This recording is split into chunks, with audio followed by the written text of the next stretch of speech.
Nas firman Tuhan hari ini, Jumat 17 Oktober 2025, Roma 12 ayat 5. Demikian juga kita, walaupun banyak adalah satu tubuh di dalam Kristus, tetapi kita masing-masing adalah anggota yang seorang terhadap yang lain.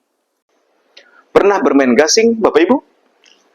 Gasing itu permainan waktu saya masih kecil, saya ingat sekali, senang sekali dan bangga sekali kalau bisa dalam permainan itu, gasing yang mati atau yang tidak bergerak itu bisa menjadi bergerak keluar dari lingkaran dan menjadi berputar.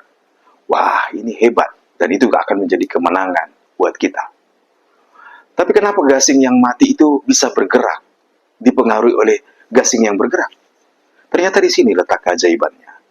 Energi dari perputaran gasing yang hidup tadi akan mempengaruhi gasing yang mati, membuat dia akan bergerak.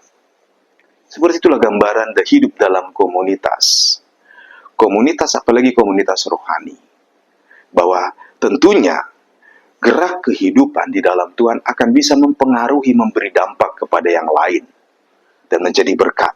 Itulah istilah lain yang disebut dengan menjadi berkat bagi orang lain. Nah, bagaimana kita bisa memberi pengaruh dan tetap hidup di dalam Tuhan? Padahal kehidupan ini banyak pergumulan, bukan? Bahkan kalau kita ngelihat, banyak orang kadang mengatakan rasanya sudah setengah mati. Bapak Ibu cuma kasih Tuhan, firman Tuhan hari ini mengingatkan hal yang penting. Bahwa kita adalah satu tubuh. Satu tubuh berarti bahwa satu dengan yang lain akan sangat terkait.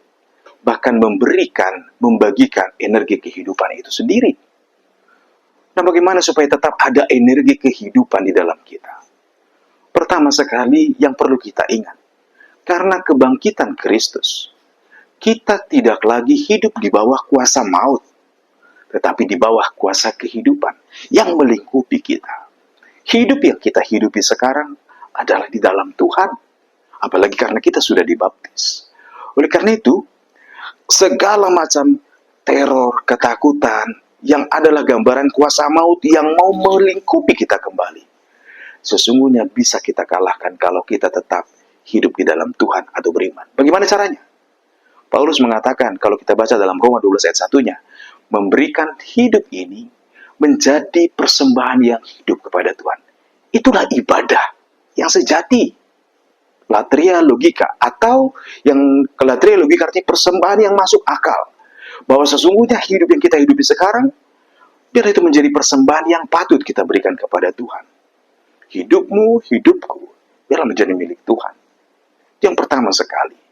Dan dengan demikian kita akan memilih, saya mau berubah oleh pembaharuan akal budi.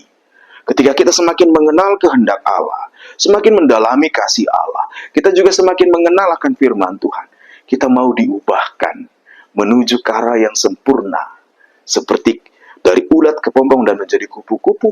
Dan di situ kita akan temukan, ternyata hanya ketika kita memberikan kehidupan kita kepada Tuhan, kita bisa berubah mengarah sama seperti Kristus, menjadi sempurna. Dan dengan demikian, dalam kehidupan bersama, tidak akan ada seorang dengan yang lain menganggap dirinya lebih penting, lebih pintar, mendominasi.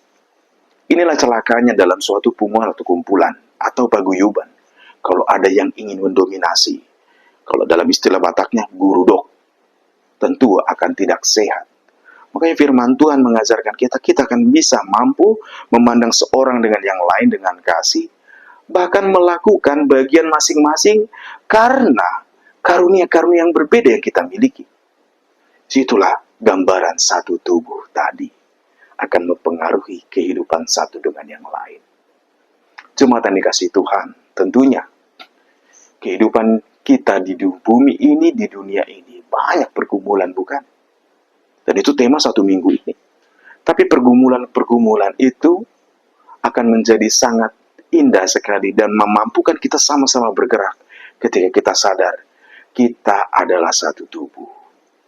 Ketika suatu organ yang lemah tetap dialiri oleh darah dan dimampukan, dia akan memberi kekuatan yang baru. Demikian juga dalam satu tubuh.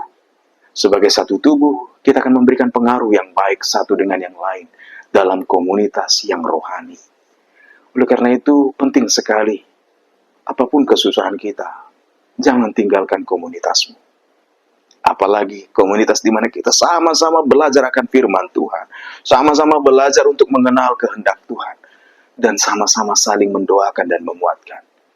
Itu akan sangat baik.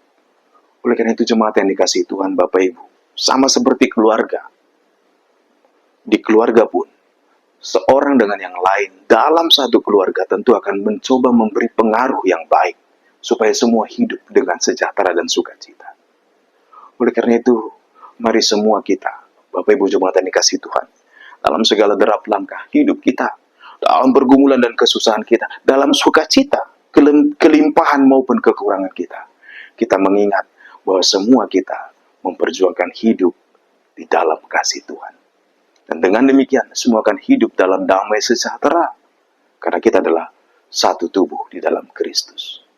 Tetap setia dalam persekutuanmu. Tuhan memberkati.